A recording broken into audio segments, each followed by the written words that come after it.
Hello, everyone. Welcome to our very first session of the series, Meet the Influencers. This series is designed to create a community of young aspiring leaders, as well as experienced influential role models in the large spectrum of sustainability, where we all can gather to listen, share, and have authentic dialogues on various thematic areas and their intersectionalities. And most importantly, inspire and be inspired in our individual as well as collective journeys. Thank you all for being here today. We are thrilled to have our special guests, Utsow, Arunavh, and Vicky here with us, and who will be sharing their inspiring journeys filled with passion, dedication, and the what's, whys, and hows of their leadership and their journey. Before that, I would also like to quickly thank all our fellows from India who have worked so hard to get uh, to where we are right now. So can I have a raise of hands for all the fellows here, like who are there at the moment? I can see Monish, Gayatri, Shavni. Good, good. Yeah, just acknowledging you all for being here. And also, I want to like see, I know people are still joining, but kind of a raise of hands for any other fellows from other countries who are here today.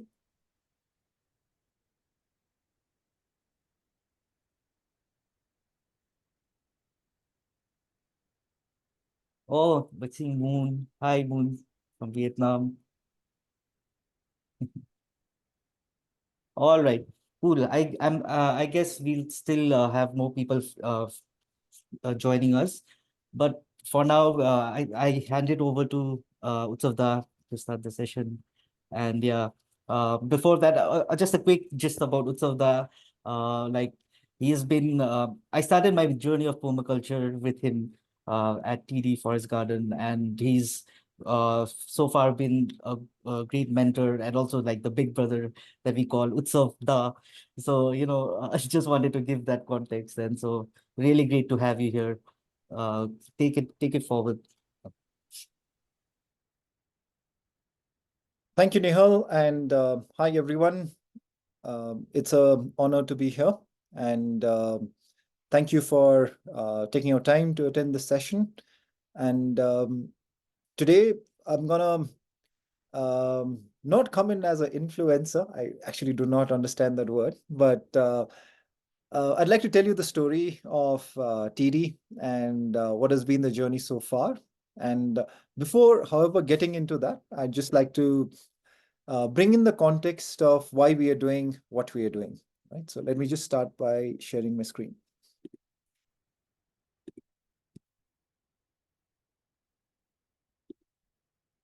Is it visible? Great. Yes, it is. Yes, it is. So the name of the project and our little community here is called TD. Because throughout the session, I'll leave it up to you guys where without cheating, you can solve the riddle as to what it stands for. Each letter will stand for a word and it's an acronym. So TIEEDI, right? So at the end of the session, let's see who can guess what it stands for. However, in terms of what our vision is, we stand for pure air, fresh water, and rich soil, not just for us, but for all beings. So we started off with this vision statement, and everything that we do, we try and weave everything around this vision statement that we have. Now, so what brought us here and why we are doing what we are doing? We come from the land of Kanchenjunga, and this is something that is, you know, you guys will see it on the screen, but when you look at it up close, it's even more gorgeous. So she is what we call the mother goddess of the hills, and whom I grew up watching from my balcony window. And also, this is a picture that I taken a few years back. So every time, I used to come back home when I was working in the cities, and I used to look at Kanchenjunga. Time used to stand still. So Kanchenjunga was something that gave me a lot of solace, and we also call it the glorious white mystic mountain. Okay, now why we are doing what we are doing? So you guys might have heard this term that has been coined by the chief of United Nations recently, where he correctly pointed out that we need to set the narrative right. It is no longer global warming. It is no longer climate change. We need to understand that what we are going through right now is actually global boiling. So when things boil, it starts spilling over. So what we are seeing around us is a phenomenon that, we as a generation, or actually we as a species, have not witnessed, right? So what does it really mean? How does it change our lives, or does it really matter? So this phenomenon that we have witnessed and we will continue to witness is something that will change things drastically, where since April 2023, every consecutive month has been the hottest ever recorded. Now, this means that for the next, I would say, 20, 30 years, I'm not sure whether we would see ourselves on this beautiful planet after that, unless until we change things drastically. But for the next 10 to 20 years, I think it's going to be uh, a very different kind of a living that we will witness. The global temperatures that you see is kind of going up, and this has started like around the industrial age, and then it just started climbing, and it is not equitable. By that, what I mean is, in fact, in the Himalayan region where we are, Darjeeling, it is heating up twice the global average. So that means if it's like 1.5, we will witness a temperature rise that's going to be 3 degrees, right? So now what does that entail? How does that um, change our daily lives? This visual that you saw of goddess Kanchenjunga, coming back to it, now just take a good look at it. Everyone loves looking at the White Mountains, right? This is what draws people towards the Himalayas. And this has been something that has been attracting us as human beings from eons before. So a lot of people used to come to the Himalayas because of the solace that it brings and all of that. But just think for a moment that if Kanchenjunga becomes a black rock, and tomorrow, if we are also a country, like I think it was in the news recently, not sure which country was it. If I recall correctly, was it Venezuela, which witnessed the last glacier in the country? So there are no glaciers there anymore. So if tomorrow, if you have to view Kanchenjunga as a black rock like this, okay, this is not something that we would like to see within our lifetime. Imagine something that you look up seeing as a beautiful white mountain that gives you a solace becomes a dark and dreary rock face, that you can't look at anymore. So unless and until we change things drastically, unless and until we recognize that this is the time to act, this might become a reality. So the question arises as to what can we do, right? And how can we uh, live our lives in a way that it becomes regenerative rather than degenerative. And the reason why I use this word regenerative is because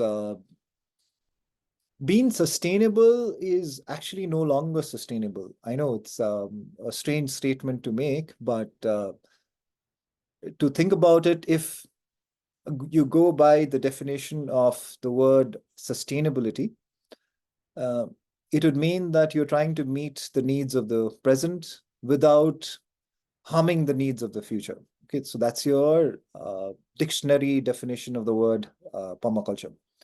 However, give me just a moment. Okay, I think the light's gone. I'll just try and open the door.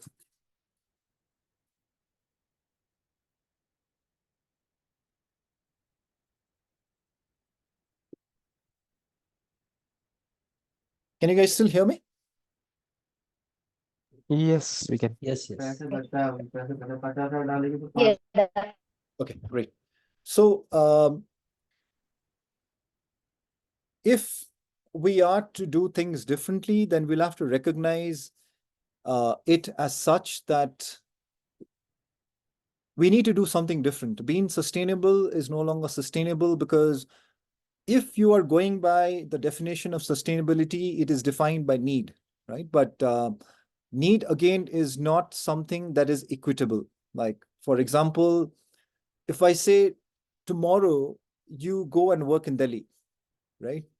And it is your need to breathe fresh air, right? So you do not think twice before, let's say, installing an air purifier, right? But is air purifier in itself a sustainable product, right? Not really, because it will probably make the air inside breathable for you, but it would continue to add to the toxicity outside, right? So you are actually making the problem much more worse. So it's a very complex thing to understand as to how do we become sustainable.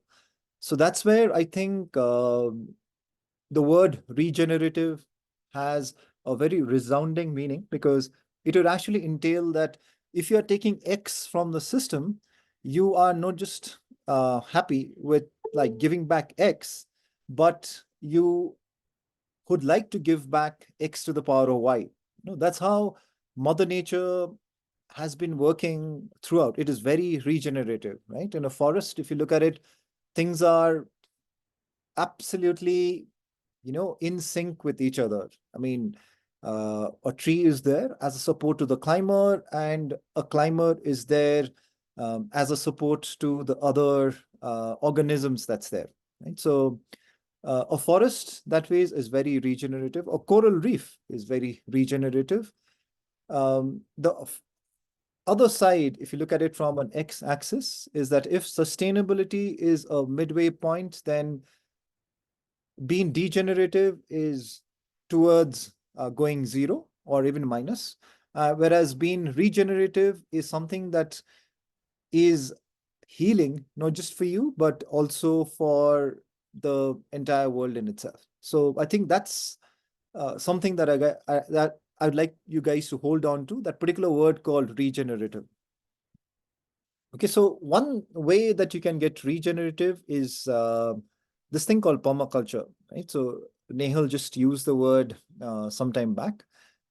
So when we started this journey and we were trying to look at frameworks that would serve as a guiding light, um, something that stood out was the philosophy of permaculture, right? So, and that's something that had an answer to almost, every question that was posed to us, be it how do we grow our food, to how do we build our dwellings, right? So, like where I am taking a session right now is one of the dwellings that we have built. So this is what we call an air dwelling, where it's a mud house, and it's something that has been built using the local renewable resources from around here, and yeah, it's kind of also built using the local artisans with whom we have worked to kind of create this place. So if you see the ceiling, if you guys can see the ceiling now, it is something that is actually an architectural heritage from the hills, right? So this is what we call locally chitra, and it's been utilized here. So similarly, this is a regenerative, we can say, home, because while serving as a shelter for us, it is also managed to help the local people, and it is also managed to use the resource that was in abundance, that's bamboo. So what is permaculture? How do we adopt it in our daily lives? And or is it some of the new cult that is there, okay, that has come out to as a savior, right? So thankfully, I think it is not perma cultist. okay, or permacult. It is still permaculture. And if you look at how it is applicable in our daily lives and how we can adopt, we've realized that if you look at our journey as human being, right? So we are just like a pale blue dot, like Carl Sagan, the famous astronaut, had termed our home as, right? So when you looked at it from outer space, it looked like just a small blue tail, pale blue dot, beautiful, yet in the larger scheme of things, insignificant. Right? So how do we relate ourselves in this insignificant pale blue dot? I think it helps to kind of get this perspective also, because when we say that we need to save Mother Nature, we need to kind of self-correct ourselves and say that no, we really cannot save Mother Nature. We're too insignificant to save something that is too insignificant.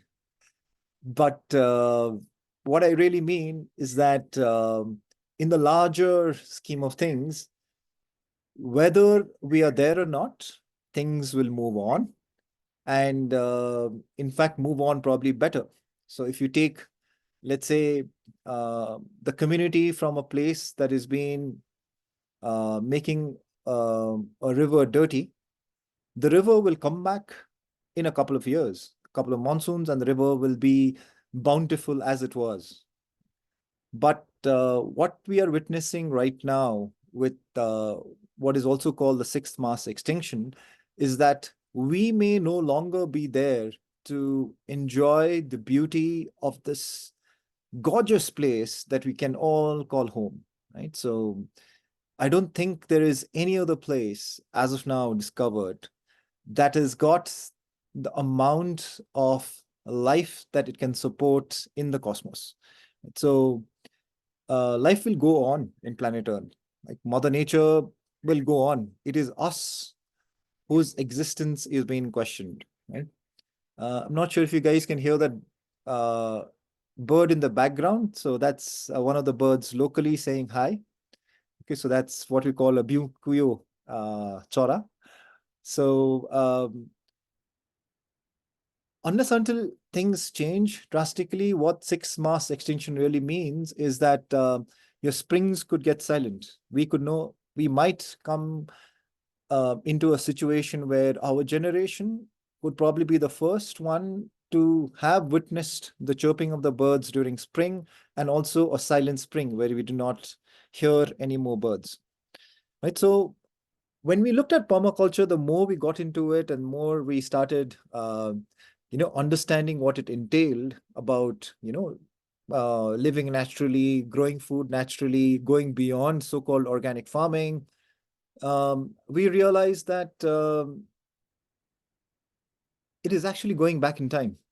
And in fact, we've started terming our courses as Purkhako culture, or in Hindi, you may even call it Purkhoka culture, which basically means going back to the way that our ancestors lived, okay, in harmony with the world around them. So if you break it down, I think it started off as something called permanent agriculture, where there were two visionaries called Bill Mollison and David Hobron. So they started looking out for ways to grow food in a way where it does not destroy the ecosystem around. So they started dabbling with something called a permanent form of agriculture. And then once you realize that if you could grow food um, in a permanent way, then you also create a permanent culture, right? So then when you conjoin both the words, you have something called permaculture. So that's the origin of this particular philosophy that is there. It's also an ethical framework of understanding how nature works, and it's actually a design-based approach.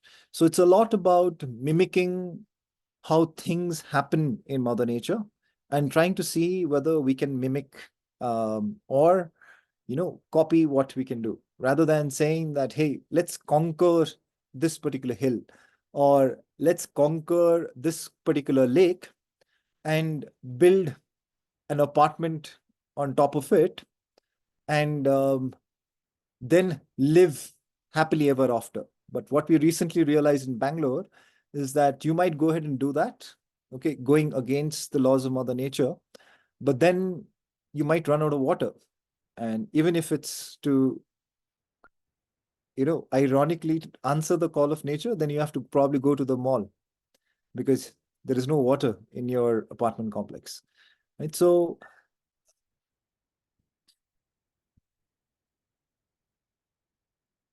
earth care would entail, now I'm talking about ethics of permaculture. So earth care basically would entail that you protect and rebuild nature's capital. People care would entail that you do it not just for yourself, but also for the community around.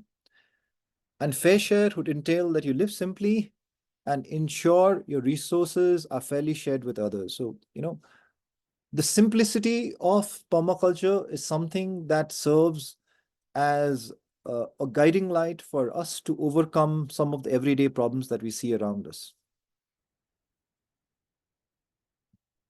Now, this ethics of earth care, people care, and fair share is bound together by very interesting principles. Okay, I won't go deep into it, but you guys can have a look at it. Very simple again. Okay, there are 12 of them. And I'm just introducing it to you so that you guys can go ahead and um, start your permaculture journey.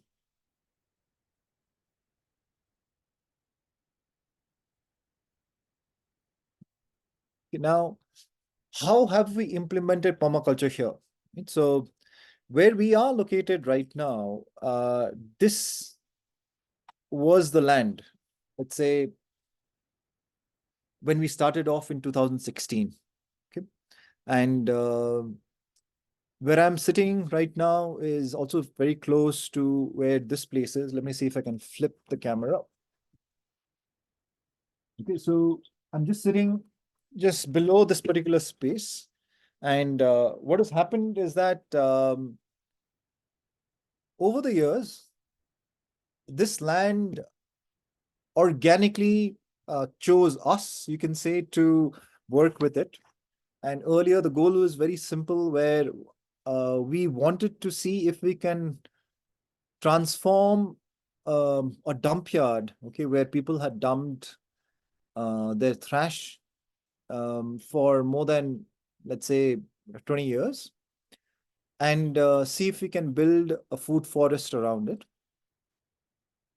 It's been 8 years now, and we've taken off close to 13,000 sacks of plastic from this land, and we are still taking out plastic from here.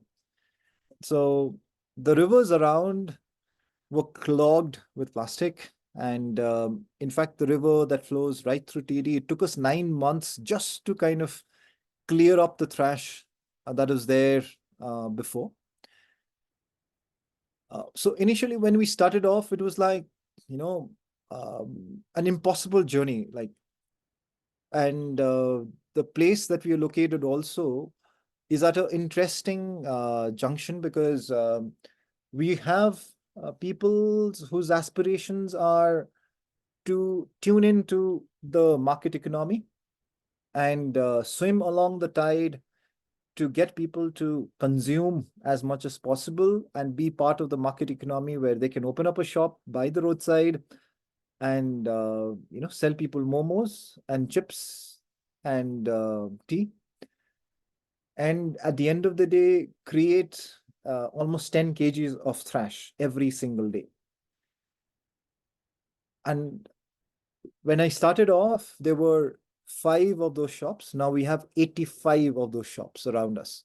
And we feel like it's not, there is this term called swimming against the tide. So right now it feels like we're swimming against the tsunami. Everyone else is moving another direction, whereas we are moving in a separate direction altogether. Having cleared the trash from the river that you see, we started this journey to see how we can build a circular economy around it. And we started exploring ways where we could build naturally. Right? So we started collecting the stones around, and we started looking at bamboo, and we thought if we could build a place where people can come and stay, we could probably fund our journey further. Right? So because there wasn't any external agency funding us, we were in a dump yard, and a dump yard that we were trying to monetize. So this is where it started off, this flat ground where we cleared off, and we said, okay, let's try and see if we can build a mud house, right? Again, we are not natural builders. We had no idea how to do it, but we had a great team by then where we had the locals who had joined this particular movement, and who have been with us from day zero. And then we thought, okay, let's try and do this together. My mom, interestingly, when she visited, she was aghast, thinking, "What's gone wrong with this, with my boy, who was working in the city, doing well, okay, so-called climbing the corporate ladder." Well, when I realized that the ladder was leaning against the wrong wall, is when I started this journey. But she was actually happy when I came back, because she thought I'll get a JCB and cut through the land, build a resort. But when she came and looked at us 6 months later, we had built this, and she was like, "What the hell? I thought you're gonna build a resort there, but this is like you build a mud house, right? So who's gonna come and stay in a mud house in the middle of nowhere, which was an erstwhile dump yard? And the worst thing of all, you can't even see Kanchenjunga from here, right? In our language, we call it Kopche, right? It was just like in sort of like a valley. But we kept on. The journey was quite interesting because we realized that this hut that you see was built with a lot of love. A lot of people lived here, uh, shared beautiful memories, but we had built it wrong. Right? So we took it off after like 4 or 5 years, because we had learned new ways of building, and we built the second one. In fact, this room is where I am sitting right now. This is a picture from outside that we've taken at night. You can see the glittering stars up in the sky, and this is how the hut looks. It's actually floating on air, so that's why we call it an air dwelling. We don't have flat ground where we are. TD is just, some people call it a drop. In fact, my own permaculture guru, when I came and started this project, he paid me a visit, and I asked him, so Riku, one word reaction, what do you think of this place? And he was like, steep. What are you going to do anything about it? But on this steep space, we realized we were blessed, because if not the land, we've got the air. So we started building on air. So this building right now is actually projected on air. It's a natural building. And we started hosting travelers. And while hosting travelers, we got to meet interesting folks from around the world who um, um, gave us the impetus to continue doing what we are doing. This is the latest one that we have. It's called the Brookside Dwelling, where we build one just next to the brook. Okay, I can see Nehal eyeing it closely, because this is something that he hasn't seen before. Okay, so meanwhile, Nehal, while I continue, can you just check with Shreya if she'd gone out? If she's back, she's there. She's logged in. Shravani, Gayatri, if you are there, can you give access to Shreya, the co-host access? Yes. Okay. Yeah, if she's logged in, then she would tell you more about some part of her journey, because I'd like her to also talk of. She's a fellow with you guys, okay, and she's been with us for the last couple of months, right? So if she gets the access, she will also share her interesting um, adventure. So she came thinking that she'll join our venture, but she realized it's actually an adventure. So she'll talk to you about her sense of what happened. Yeah. Yeah, it's great to have her. Like, I mean, okay, Shreya, are you in? Can you hear us? Yes. Hi. Yes. I'm Hi, here. welcome. Hi. just to give an introduction, like she's also our champion with us. So yeah, please, you can continue. Yeah. So Yeah. let me just complete, then I'll call Shreya in. Okay. So glad that she is here. So this is where our journey took us. So this is the latest one. And we've also evolved as a forest school right now, where we are hosting people, organizing courses on permaculture, natural living, zero waste. And over the years, it's been quite interesting that, a journey like this would also be recognized on a national platform, and people who think it would be worthy to kind of, talk about what we are doing. So recently, we got this Thinkers of Tomorrow award from News 18 Network. And interestingly, for our regenerative tourism aspect, and that is probably not even 10% of our focus right now. There was Outlook, who also recognized us as the Sustainable Homestay Award in 2022. And something that Shreya will talk more about and share with you guys our journey specifically of the last 1 year in terms of what we've achieved in zero waste. But we took this forward and we launched something called a zero waste village. And it's a framework that we have developed with a lot of trial and error, a lot of learning, and we've now implemented it across 3 villages. And similarly, we've developed frameworks for hosting events. We've done zero waste marathons. And we've also recently, in fact, probably it was the first time in India that there was a zero waste election that we did. Okay, something that we've not talked about much, but we hosted a zero waste election in Alipurduar. And it was an extremely rewarding and challenging experience from the team. So, yeah, let's be the change that we wish to see around us. I think that's the line that I would like to leave it with. And any questions? I'd like to take it up if we have some more time after Shreya presents it. Okay, but thank you all. Thank you so much for giving us this platform to talk about what we're doing, how we're doing. And now I'll hand it over to Shreya. Thank you.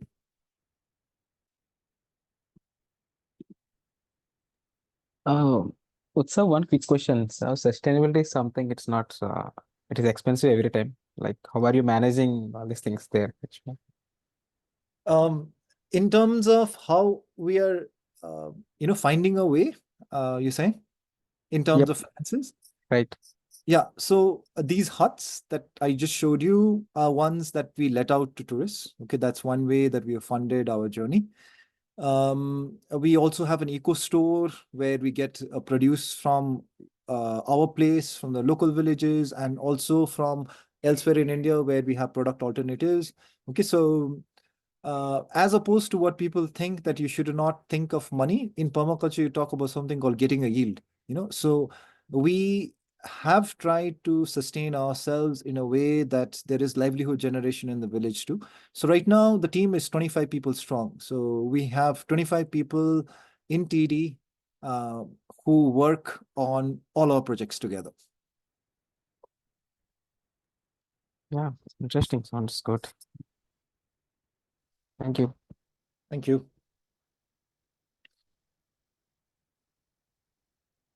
All right, Chair. Thanks for being here. And Priyanka, and we have state champions here. They are being there in TD for permaculture training courses and permaculture workshops. It's really nice to have you here. Thank you.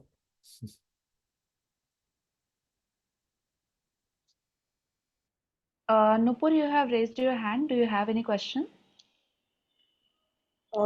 Yeah, actually, I wanted to ask what, like, how do you manage electricity supply? Like, what is exactly done for electricity, and something that really costs us environmental hazards. Like, yeah. Hi, Nupur. Sorry to interrupt.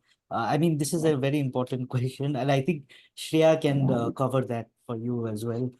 So because we have limited amount of time, Nupur, Shreya, can you answer this question for Nupur as well in as part of your sharing? I'm sorry, I Or didn't get yeah, the. let Shreya present what she has to Yeah, present, then we can take questions. So Shreya, yeah, are yeah. you share the screen? Yeah. Yeah.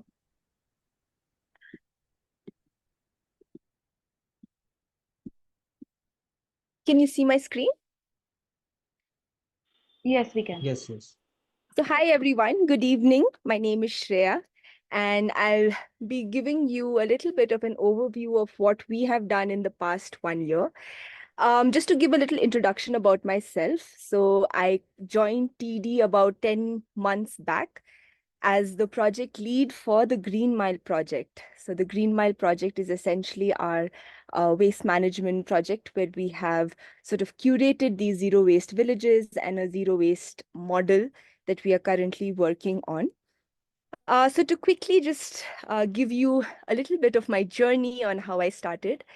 So I really did not really stay home much. I stayed all my life outside my hometown, which is Kalimpong.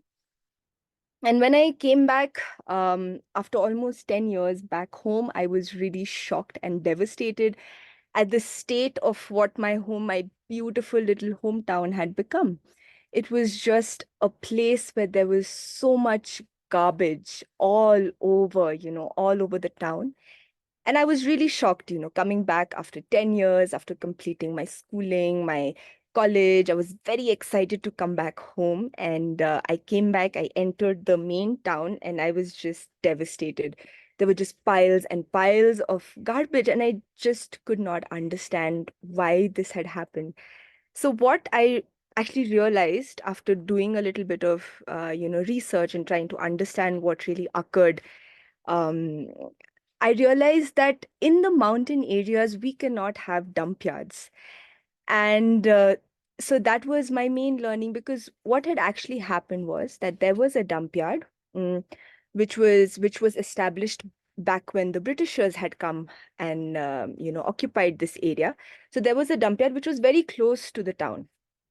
And in 2007, when there was a like very heavy rainfall, there was a huge landslide on the dump yard. So if you see this place, so this was the dump yard, and there was a huge landslide on it, and the entire dump yard came and fell on a village called Alaichi Khop.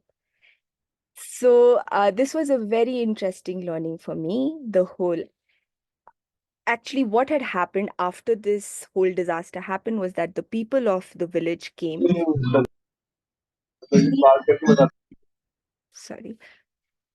Okay, they cleaned up the entire place and they built a temple on top so that so that people stopped dumping on it.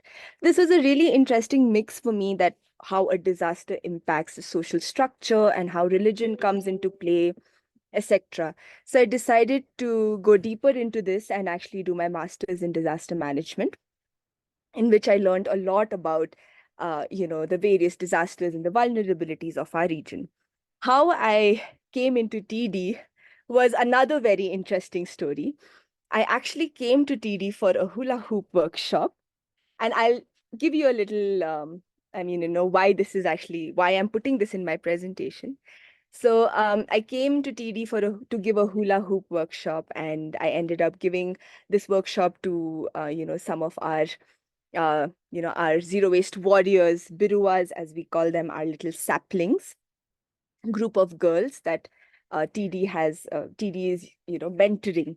So I came as a hula hoop workshop to give a hula hoop workshop, and I ended up staying as the project lead for the Green Mile project. So why again I've put this in my workshop is that we have diverged into a lot of different projects. We have a lot of wings, and we realize that the problem of waste is there in every single field, every single place, or every single project, or every single task that we actually take up has the problem of waste. And it is art, as Utsow really tells us that, what is earth without art is just So we try to bring a lot of these kind of art forms. So just to give you an example of why hula hoop or movement.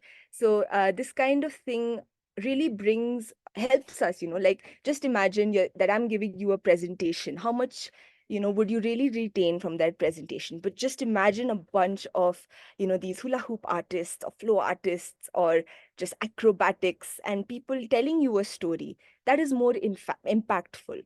And this is the kind of thing that TD gives space for, because we realize that we have to be in a lot of fields to actually bring about this behavioral change, which is why I've actually put this in my presentation.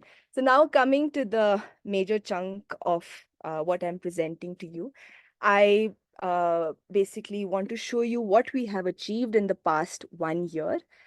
Mm, so in the past 1 year, we have diverted about 80 tons, so that's 80,000 kgs of waste, as rightly pointed by one of the zero waste officers in my team. He said that, ma'am, this is like 8 huge trucks that we have diverted from the landfills, from about just 71 households and about 77 shops. And, so this was a really big achievement for us, because at that point we didn't even have the required infrastructure. We were working with a small team. We were working with not even a baling machine. So this was a big achievement for us. So if going deeper into this, so in those 80,000 tons that we processed, we have about 65 tons of biodegradable waste that we have sort of impacted. So we have done this through a lot of, we promote a lot of home composting methods. So decentralized waste management is something that we aim for, because we realize that in the hills, it is very difficult to have a centralized sort of waste management center. We do require, decentralized waste management. And this is what we promote as well, even in our zero waste villages. So this is 65,000 kgs of biodegradable waste that we have taken away from the landfills. In the non-biodegradable section, we have processed about 15,000 kgs. So currently, we are getting the waste from our 3 zero waste villages plus a 2-kilometer stretch of the national highway. And we come here, we have a team that segregates it into 53 categories now, out of which we have solutions for about 32 categories. The rest of the 21 categories is something that we do not have solutions for. This is what we are trying to make, have more research on. We're trying to make companies more accountable for the waste that we cannot really process. So if you see, about 10 tons is recycled. We have 2.7 tons that is baled. We're also very proud to actually have a baling machine, which is one of the first in our hill region, the Darjeeling Hill and even in the Kalimpong Hill region. We are also working on a little bit of liquid waste management. So we are working with about 10 households, 10 shops. So if you look here, we have saved about 18,621 kgs of CO2 emissions through this. So now coming to the need. So there is no holistic waste management system in Darjeeling and Kalimpong. So this actually has resulted in a dump and burn culture to manage the waste. So we're working on holistic waste management. We are also trying to revive the 8 Mile Khola. We're trying to create a center of excellence, which has a model that is both replicable and scalable. We're also trying to work on livelihood generation. The other thing that we continuously work on is the experiential education part of it, where we are focusing on not just Earth Day or Water Day or World Environment Day, but a kind of everyday environmentalism kind of approach. And in the past year, we have impacted about 1,837 students and about 770 SHG and various students, organizations that we have trained in TIEEDI. So the other thing is biodiversity. We also do a bit of tree plantations. We carry out a lot of cleanups, holistic cleanups. So not just a cleanup where you're cleaning one region and, polluting another, but where we are actually trying to make sense of what we are cleaning up. So in the biodiversity part, we have planted about 100 trees in the past 1 year, and we've had a success rate about 66%. We've done about 6 cleanups where we have offsetted about 500 kgs. The other thing that we actually are also working on is liquid waste management, right? So in that we have our lovable loo, which is basically a compost washroom where we are saving about 1,500 liters per day. There's a growing water crisis in the hill region. Even though we are the third pole, we do have a lot of water crisis. So the reason that we are actually doing a lot of these projects is also to create a model where we have various solutions in place. So if you look at the sustainable livelihood part, we have employed about 12 employees in our Green Mile team. We have conducted zero waste marathons and also brought astrotourism, because in the community, what really happens is that people ask us that, yes, we are zero waste, now what? So, how do we really monetize on the whole zero waste part of our community? So we're trying to bring in more of these practices where we actually promote a more regenerative tourism. So these are the kind of activities that we've carried out. And looking at the pain points or what other problems that we're currently facing is policy implementations. We need stronger EPR implementation and we need behavioral change. There's a lot of administration apathy due to our political conditions. It's very complex, which is why a lot of processes are very slow and difficult. Then we are also, it's both a boon and a bane to be placed in the highway. So because the highway is somewhere where there's a lot of tourist exposure happening, and what we've noticed is that there is a lot of dumping happening out of the cars. So this is something that we really face. I mean, just we did a cleanup on May Day, and just 1 month after that, we did another cleanup, and there was almost 300 kgs of waste that we picked up. Then market linkages, as I already said, we do work with 53 categories of waste, out of which 32 we do have, but those 22 categories that we're still currently having a lot of issues with, we need market linkages for them as soon as possible, especially for our biohazard waste, which causes a lot of issues for us and our waste workers. The other thing is the transportation costs, so which is why we strongly are pushing for EPR policies that are specific to the hill region, because transportation is something which is a high cost, especially in the hilly regions. So this is something that we are actually currently facing challenges with. So though we do realize that yes, we did manage 80 tons of waste, we realize that we are actually trying to fill a tank which has a hole in it. And so we also promote we have a lot of side projects where we are currently trying to work with alternative products, because how much ever you recycle or downcycle, actually it is we still need to actually close the tap. So I hope I have not taken too much time, Nihal. So yeah, so this is what we have achieved in the past 1 year. So yeah, I think I will end with that. Thank you so much. Thank you so much, Priya and Utsow. I mean, this is really inspiring. And personally, like the projects that we're planning, 'cause looking at it come alive and having like done so much, it's like really inspiring. And I know there may be a lot of questions and some things to share from our champions here, but because we are out of time, can we shift everything till the end of the session after Muhan's presentation. And if so, you guys can also put your questions, or feel free to put your questions on the chat box, so that Shreya and Utsow can also have a look at it, and then they can respond to it at the end of the session. Is that okay? Um, Thank you again. So inviting Arnav and Vicky to kind of help, to present for Muhaan, to give a short context, like Vicky and Arnav as co-founders of Muhaan, they are also very close friends of mine, and we communicate on an everyday basis.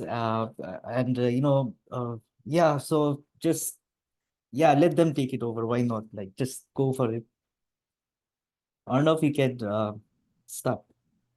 Hi. Thank you so much, Nihal, for this good opportunity, and I'm really really happy to connect with you all, you guys, and have this platform to share about us and about our work. So yeah, so starting with my introduction, like I am Arunavh, and I'm originally from Assam, Guwahati, and but I've been staying in Kalimpong for like 3 to 4 years now, and I'm one of the co-founders of Muhaan. And I like talking about my journey till now.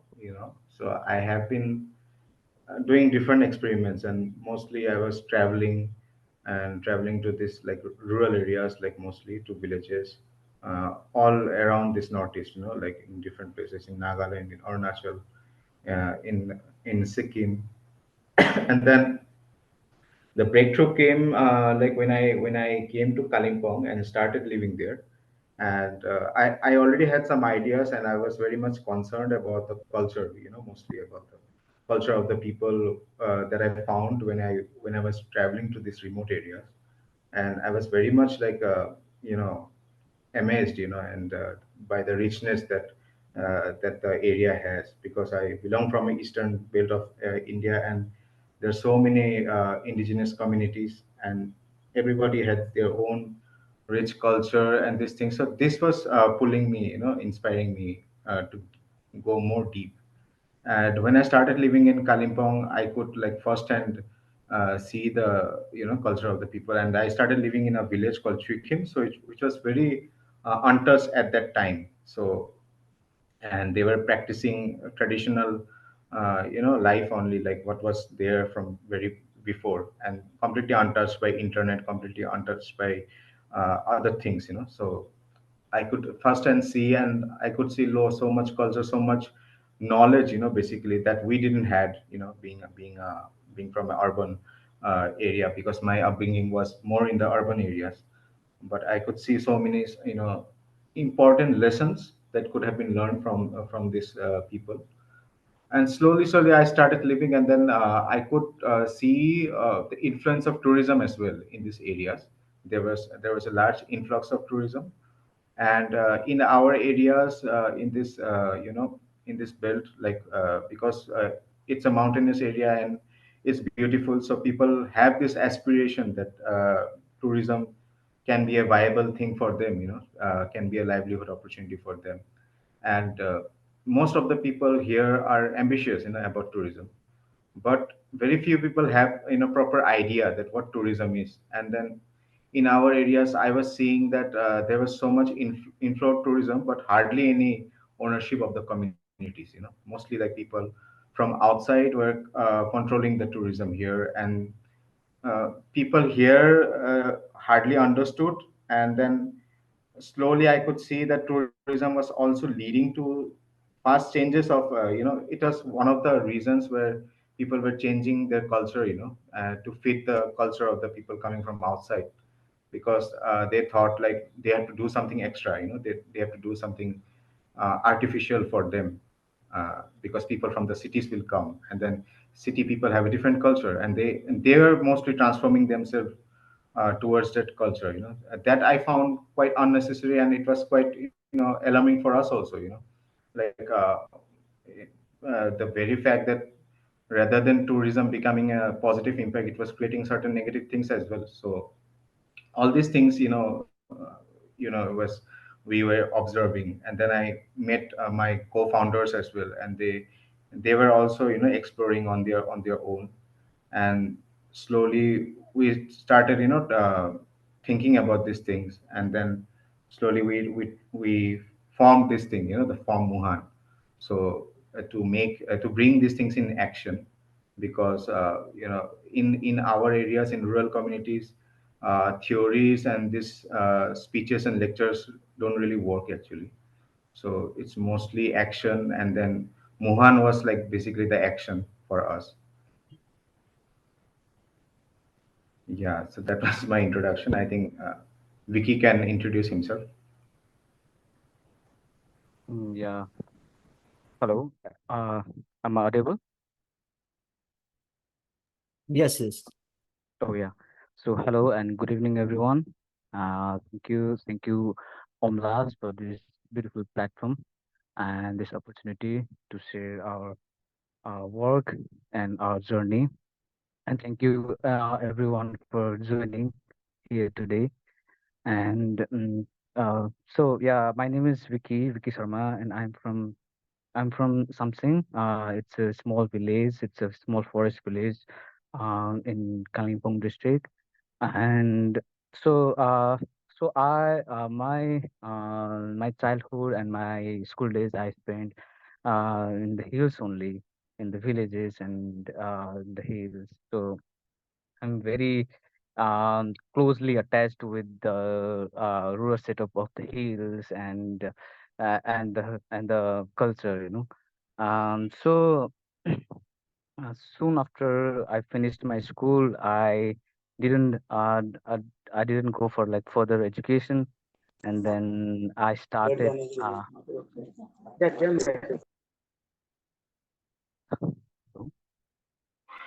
Continue, Vicky. Yeah.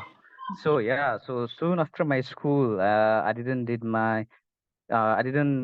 go for like further education, and then I started traveling.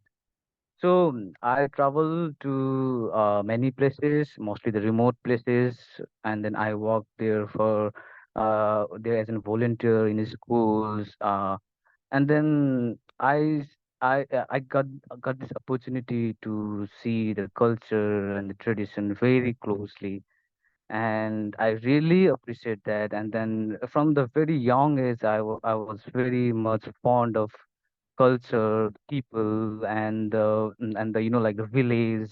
So yeah, so I was like traveling from place to place, and then soon after that, I discover the art called this visual storytelling. It's photography, and and I start doing photography, and then I start traveling to many places, and then I came back to my place, Kalimpong and Darjeeling, and I traveled there to some remote villages, and then I see them very closely. I was like working for some travel company as a travel photographer that time. And so during that time, so I was seeing the tourism in our hills very closely. So it was something which was not very much appreciable. It was changing, the whole tourism was changing the village ecosystem so rapidly. And then so, I start thinking to do something to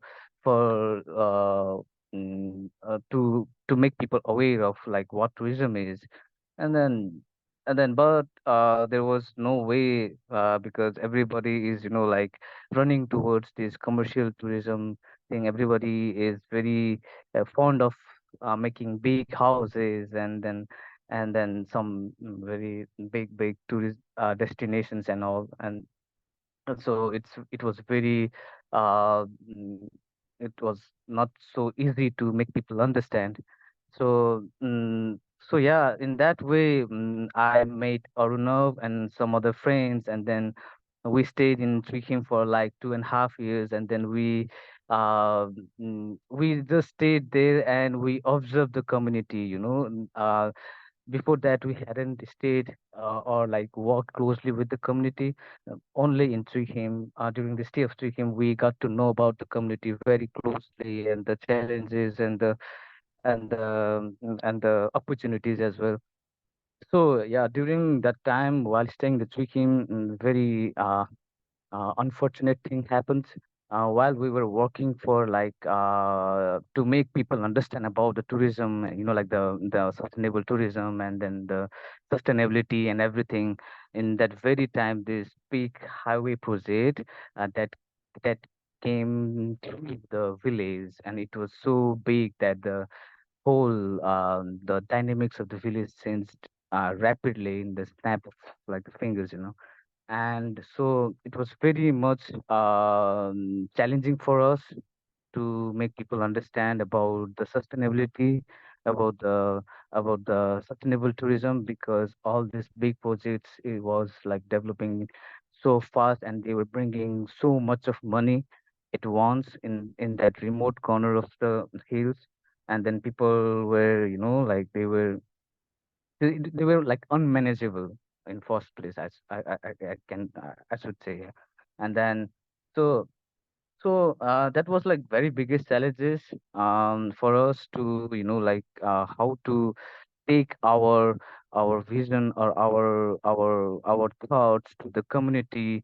um so soon after that, we came back to my village, Samsing Fari. It's also a small village, it's a forest village. And then we came there and uh, we we um, we started with a small organization called Neura Valley Sustainable Ecological Society, that is mostly working for the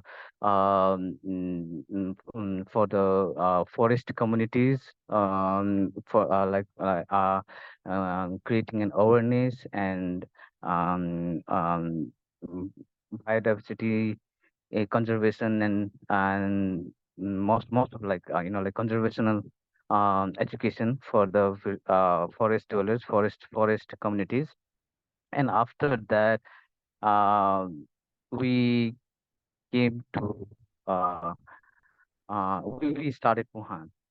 And so yeah, so for me, it's a very roller coaster, like journey. It's a very ups and down journey. So still we are on the journey, still we are on the path. And there are lots of like there were no like the module or the like the uh, mm, framework that was there. So we worked on the ground, we see the reality, and then we respond to that. And then this is how we are like becoming Muhan. And it's still developing. So yeah, this is my introduction. Yeah, thank you.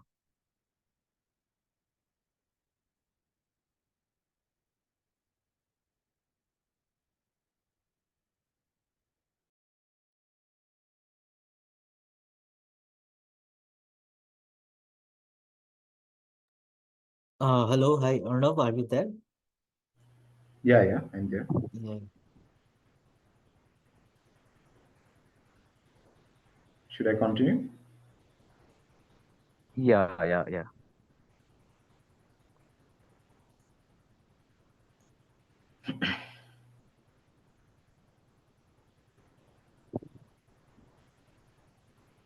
Yeah. Can I share? Yes, please go ahead and share. Okay.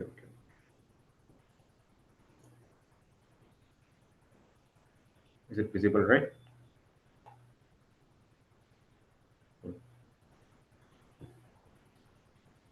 Yes. Yeah. So yeah, I have shared, and like Vicky also shared, like how we got to this point of starting Muhan. So I will share a little bit about our work and what we are.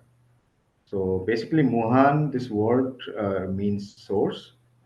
It's from Nepali language, because the area where we are, it's predominantly Nepali communities are there, and then uh, we connected with that word so much.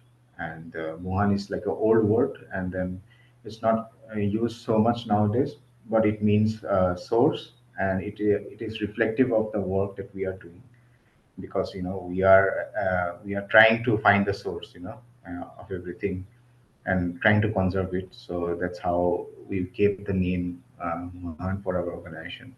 And basically started in the year 2021, like after COVID ended. And so we already had some work that experience before, but officially we started working as a collective from 21. And our mode of working is basically we found the tool tourism. We use the tool tourism to basically conserve the biocultural diversity of the region that we are representing. And the tourism in our case is that we are not using any other form of tourism, but more community based tourism. The models that we use is completely community based. And while working with the community, and also we, like Vicky told, we didn't have any framework, but we developed our own framework, but with whatever experience we got from the community. So, what is basically this word biocultural diversity is coming up in our case. So, what is basically biocultural diversity? So, I mean, there is the term biodiversity, which basically means diversity in the nature, and then usually people the diversity of the people is not included, in these things. But what we see in our case is that the nature and the people are very much the same. They are a collective. And it's not us versus nature, but we being part of nature. And this biocultural diversity word basically captures all the diversity, including the people, diversity in people. I mean their culture, diversity in their language, diversity in their food habits, all these things. And this has evolved collectively for a long time. It's not only about the evolution of the people, but the evolution of the nature as well, because people had been here for so long.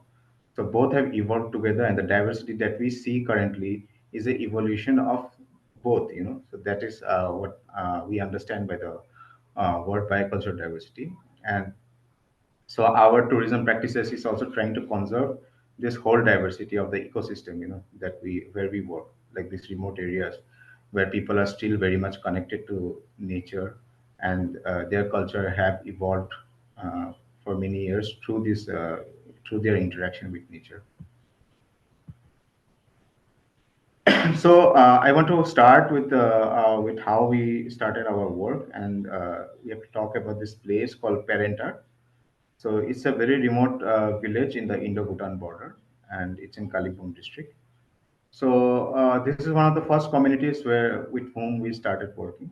This community Parenta, they didn't have any experience in tourism, So they came up to us, like that they wanted to do tourism, and they wanted something to promote their place as well. And what kind of approach we take with the communities is that there are many communities in our area, but what we feel that not all communities can do community tourism. And for community tourism, there are some essential elements that you must have.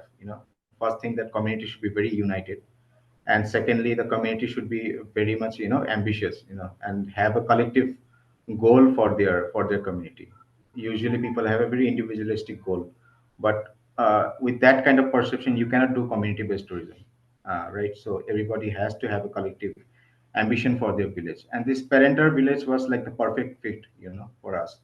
We have tried this model with different communities as well, but we have failed. But Parenter was like the community which we were looking for. They had this unity, they had this collective ambition, and then we started working with Parenter. So when we started working, we saw that what was the unique thing about this place. I mean, this was like any other village, but the unique thing that we found was that this village was still practicing paddy farming. I mean, 90% of the land that you see in this picture, this is all golden because of the paddy. I mean, 90% of the land is paddy, and they do paddy farming. I mean, for people from plains, it might be very common, but in hills, paddy farming is declining at a very, very fast rate, right? So, Parenter is one of the few communities in our area who does paddy. So that also shows something, and that we found unique, and we found that why not use this paddy as a USP, USP for tourism.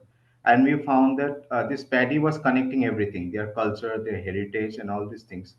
And this is how we should use paddy and their agriculture, their farming as a USP of the tourism model that we developed. So you will see like how we develop the tourism model.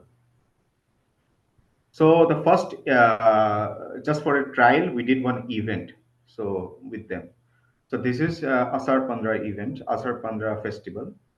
So this festival happens in June, and this is actually a traditional festival. It's a very old festival where Asar being the month and Pandra being 15th. 15th of the month Asar is basically a day to plant the paddy.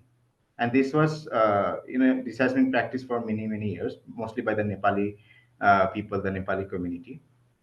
And we decided that this is the apt thing to, revive with the community. And we revived this with the community and just did it with the community internally to see how everything goes. And community was very excited. They did it, and and they did it completely in zero waste. So in this picture, you can see how they came up with like local ideas, like plates made up of leaves, and then you can see they are putting a button flower, which is also made so creatively with a paddy plant and then hay, corn hay. So this kind of unique things they did. And this whole idea how the community came with the festival, how they did it with like local resources without using any outside things, and looking back, how their culture must have been before. All these things become the blueprint, of the work that we started doing later on. So you can see, this this banner has been used 3 years till now. I mean, a local artist painted it, and it's on a cloth. I mean, we just have gave them the instruction that nothing plastic, so they follow it very seriously, and so this is like what they are doing. You can see these ladies, they are making the plates, and how another thing is that when we were working with the community, they didn't have any like proper body or any society. So we asked them to register a society.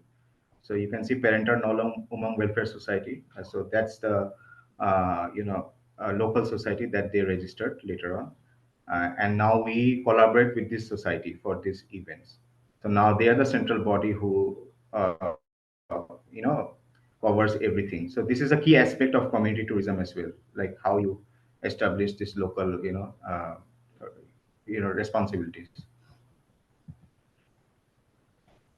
So before moving ahead, I just want to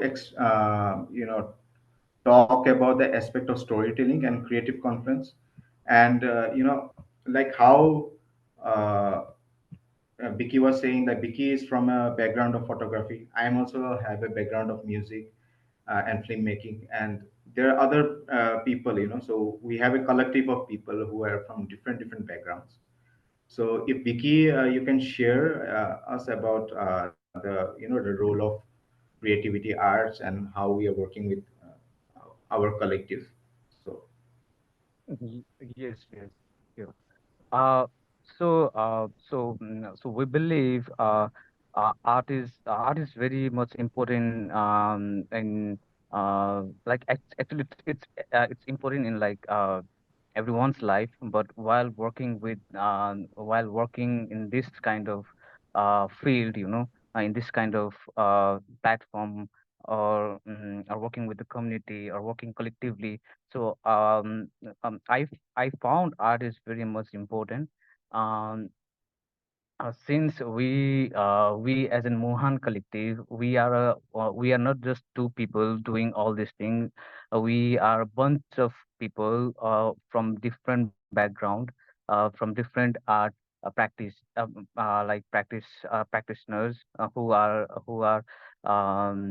coming and collaborating with us and creating something very beautiful with the community, for the place, for the people. And so I believe, art, by practicing art is, when you practice art, you have this very critical, viewing of things and the society and the culture and the ecosystem, whatever there it is. And then when you are, try to put your creative expression to it, and then when you express it through your creative process, so it will come out very beautifully. And then it also help us to connect with like-minded people who are practicing, or who are having similar vision, and residing in different corners of the world, and they are aligned to your vision, and it helps us to connect to those people and come together and to create something collectively. So while working with the community of Parengtar, even with the Asar Pandra or Kholedang festival, we have different individuals and different organizations that we are collaborating with, and then everybody have their own passion of art, and then they bring their art, and then we try to them weave them with the whole the set, and then we try to create something um beautiful. So it's very much important, and also, like, what I feel is, like, when you are practicing art, you have this uh very sensitive, and you are aligned with everything, you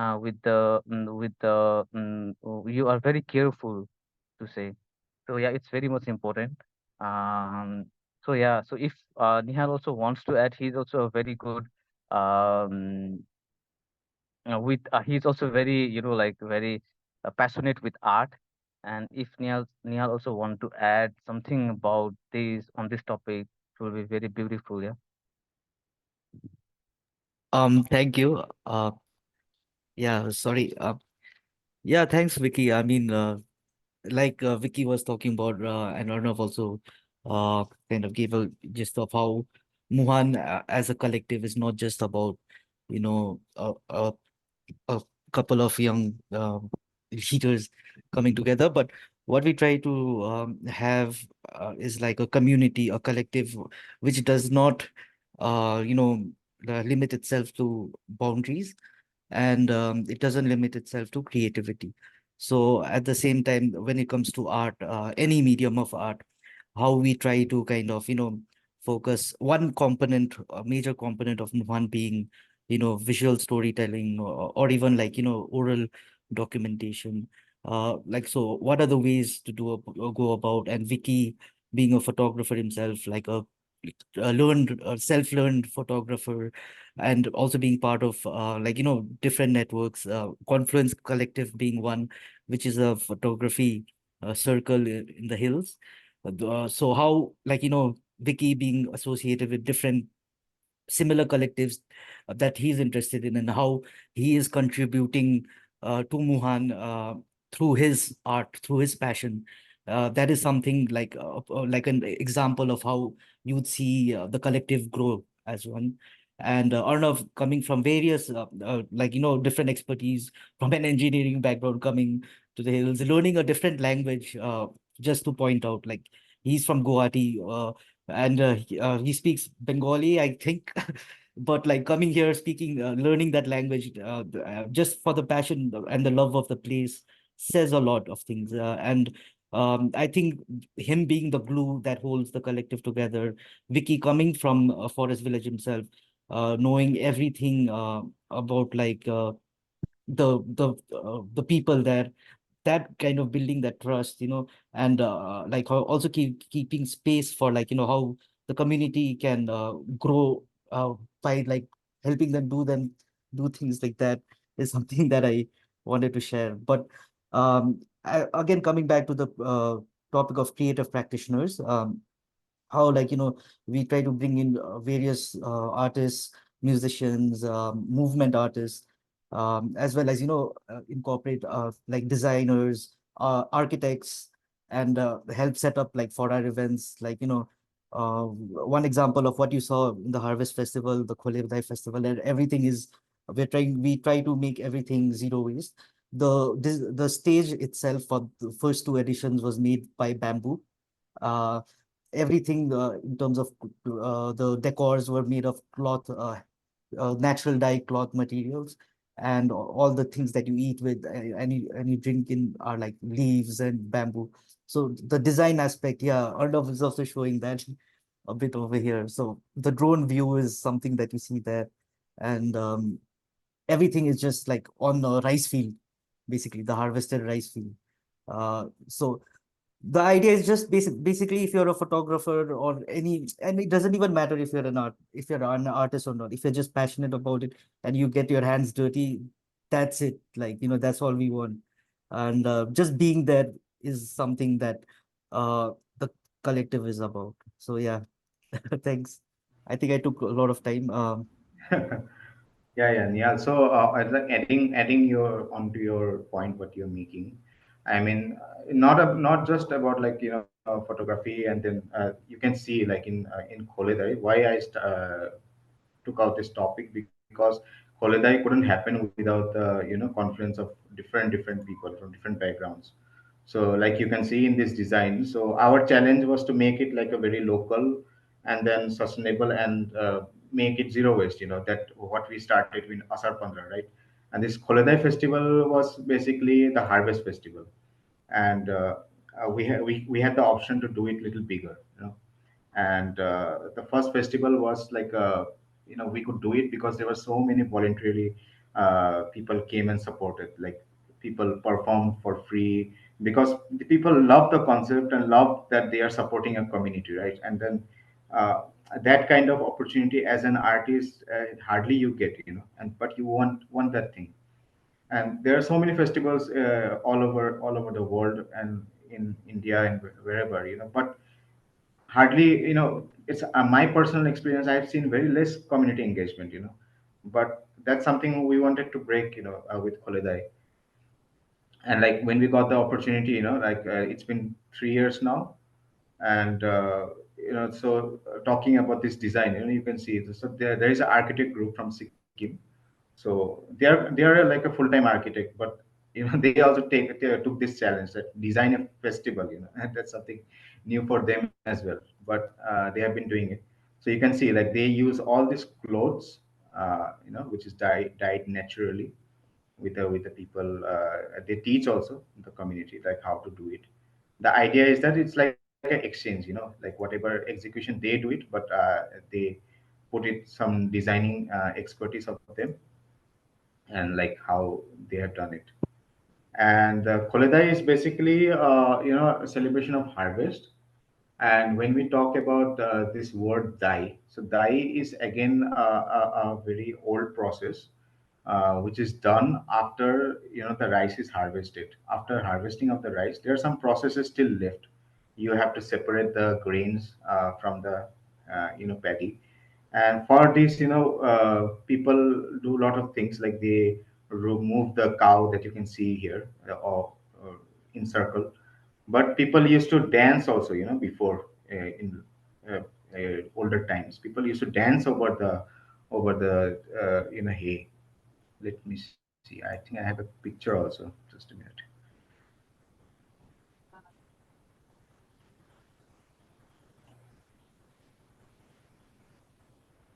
So this we were when we were researching about the harvest rituals, we found this practice that long time back people used to do like this. They used to celebrate. Yeah, so in this picture you can see like how old people, they are actually literally showing us like how they used to dance, in their younger times. And they had different steps.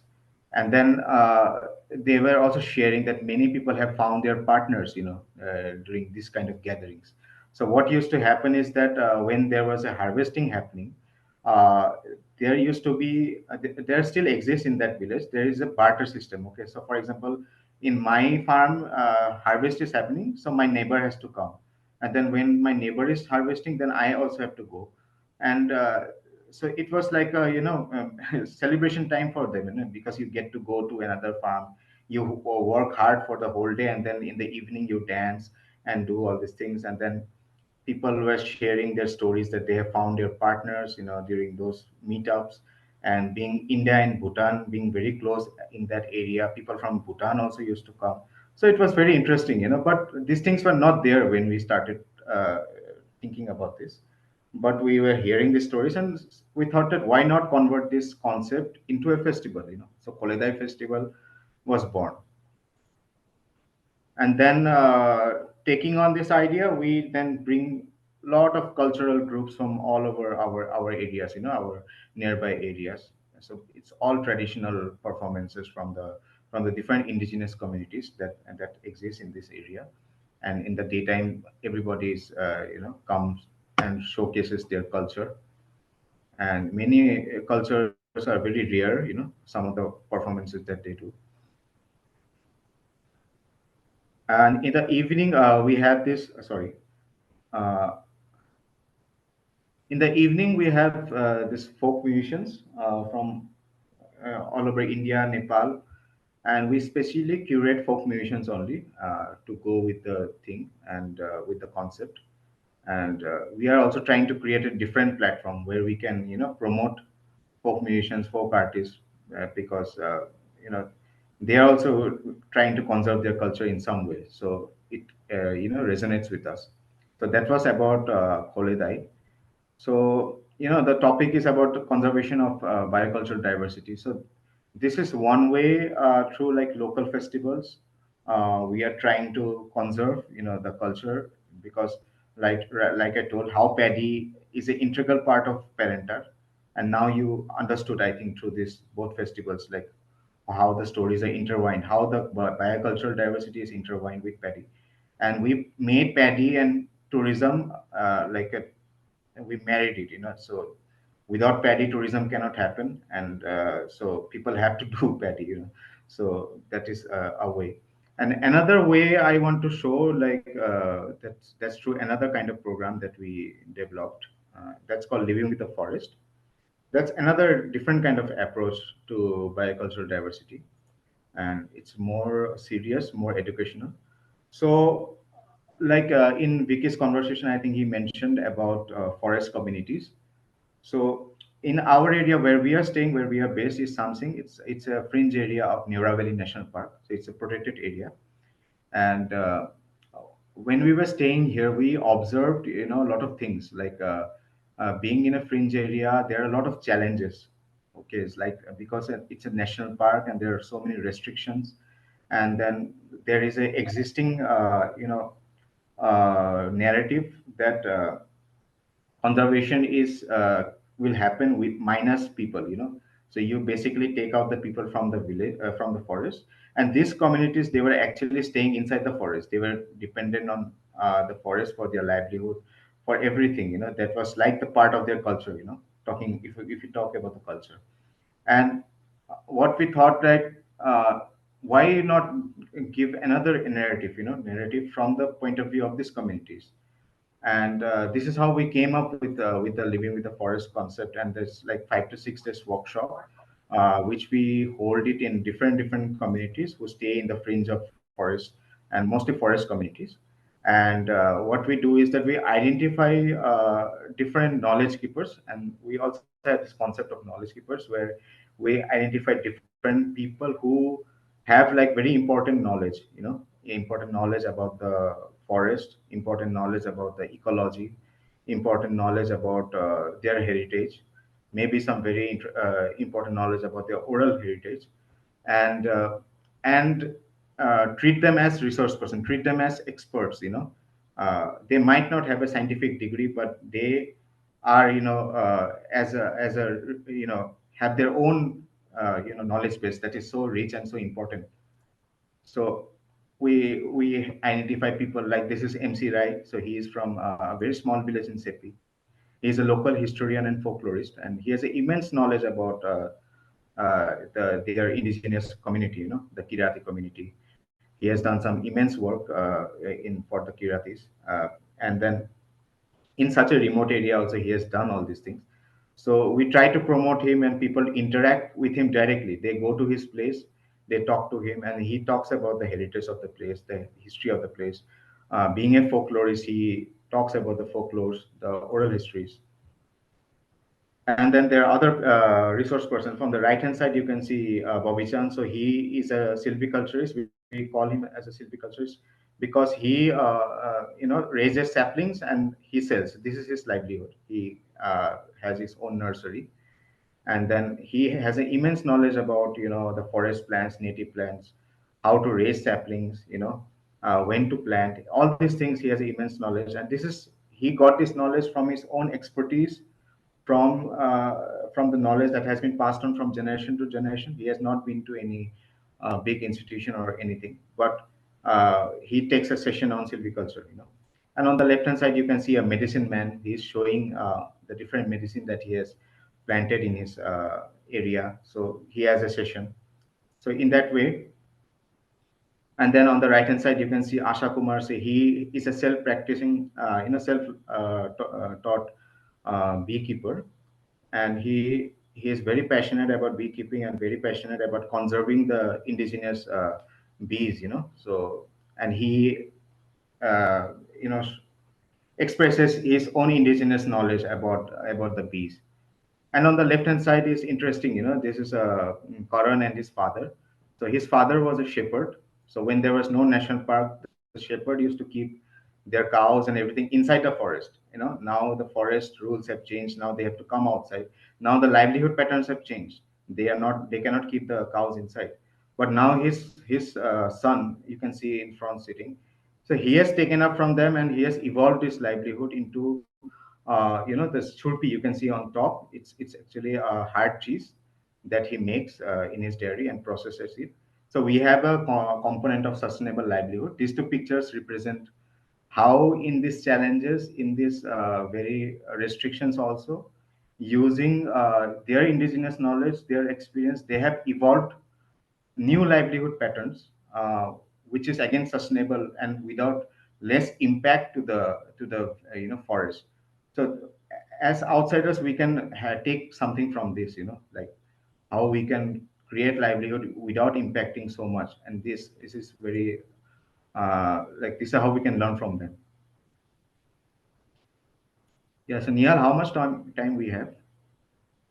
Actually, we are short of time, but if you want to take 5 more minutes, and if I know, I believe like there are people who have uh, or like invested their time only for till 7 o'clock. But if you guys still want to stay up for 5 more minutes with Muhaan, and then if you have questions for both TD, Yeah. Shreya, Utsav, Arnav, and Vicky also can stay. But please feel free to leave. Okay, uh, that's all I wanted to say. Yeah, Nihal, I will just take 5 minutes. I'm mostly done. So yeah, Thank this living with the forest, you can see like how we have taken another approach, away from the celebration and all these things, but more like a deep dive into the communities. And we have used the same model for other communities as well. So this is in this picture you can see Dhaniram Toto. So this is something I give you guys. Like, yeah, look about Totopara, look about Toto tribe. I mean, many people might not have heard about the Toto tribe. It's an indigenous tribe in India, and there are only like 1,500 to 1,700 tribes in a population. They are only found in Totopara. So that is the usual narrative you will get about the Toto and the Toto tribe, right? But through our approach, we try to take a deep dive again and show that they are so much rich in culture, so much rich in heritage. And this is how, again, we took the help of oral narratives, And in this picture, you see Dhaniram Toto, he got Padma Shri. He was also a knowledge keeper and resource person for the workshop. Why he got Padma Shri? Because Toto language didn't have a script, and with his own efforts, and this is a very grassroots person. He is not like educated; he's nominally educated, and he developed the script for the language, and that's why he got the Padma Shri. And people in this program get to interact with him. How he developed the script and what his knowledge about the culture and these things. And yeah, so I was talking about oral narratives. Oral narratives is a very important component in our programs because in Indian culture mostly written text is there, but it is hardly used in these remote areas. So people pass on whatever knowledge they have orally. So these kind of sessions, we are again promoting that art, of oral narratives. So here you can see like four different people from different backgrounds of the community, but sharing their perspective about history and heritage. So different kind of outcomes might come from that person.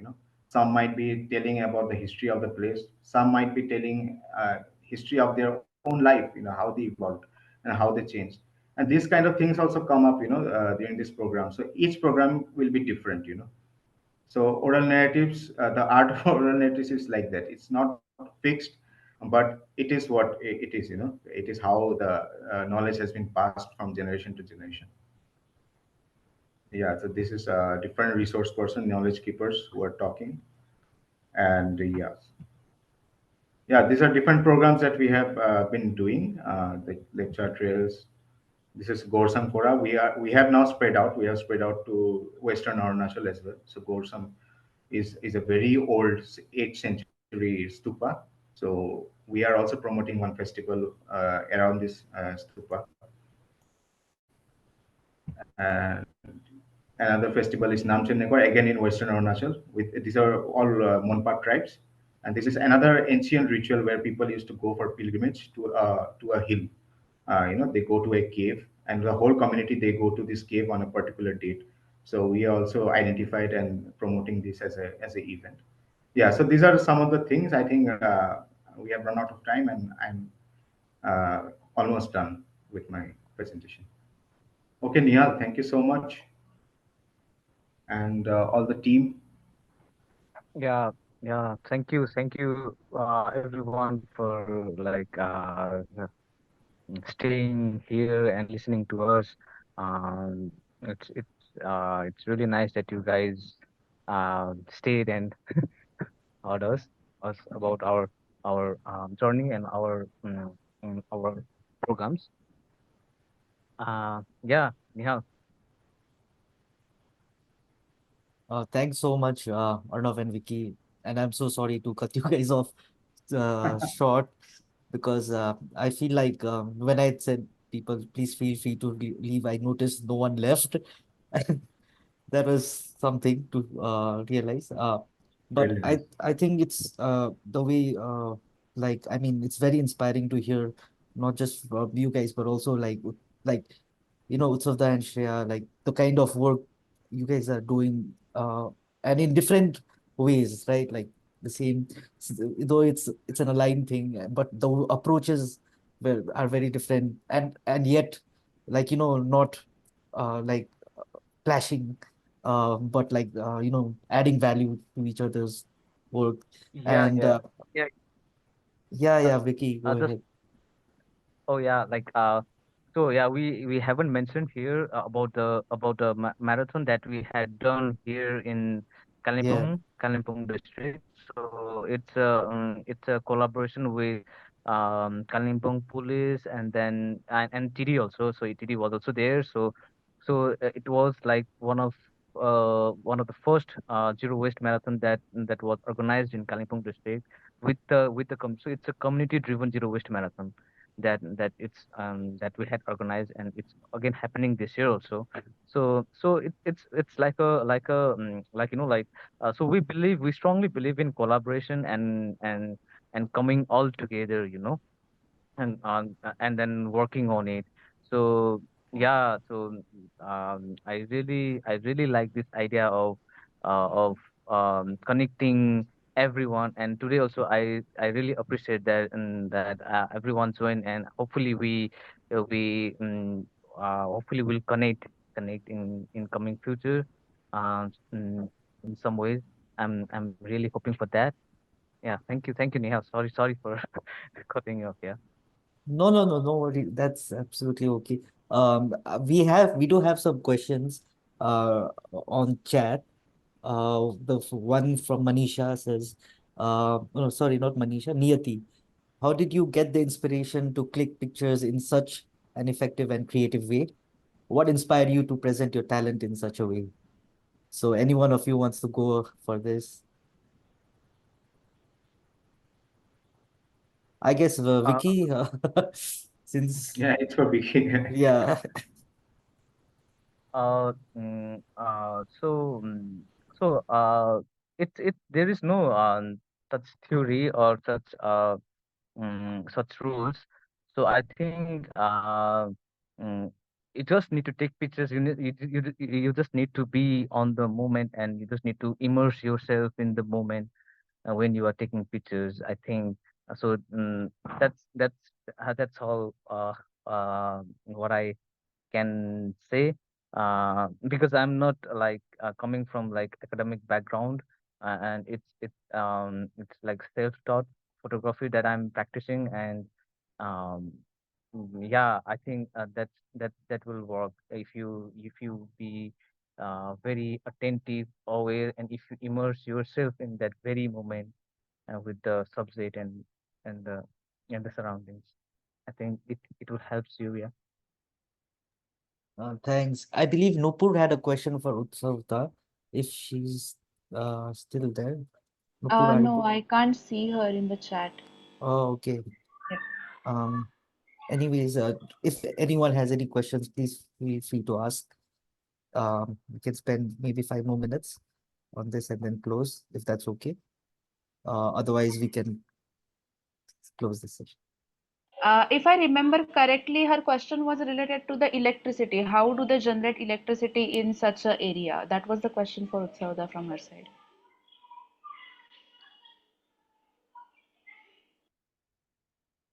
Hi, so the electricity is connected to the grid. We are not very remote. In fact, the uniqueness of a project is we are bang next to the highway. And we consciously chose the project to kind of create a center of excellence right next to the highway, instead of taking up a place back and beyond. However, the goal is to go carbon neutral in the coming days. We are exploring ways to do mini hydel. We are exploring ways of probably even looking at biogas as a source of energy. And also, we have been talking to a few startups who want to try out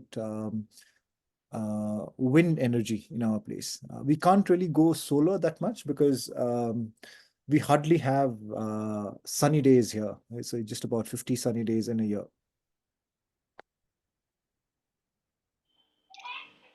Yes, thank you, sir. If anyone have any question, they can ask. Otherwise, they can just revert the questions to their fellows, and the fellows will obviously get back to you, sir.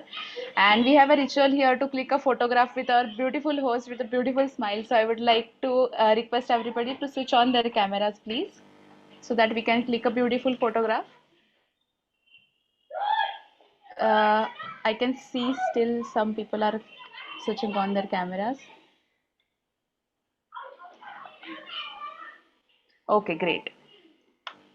I'm on first page, so people please smile. 1, 2, 3. Smile.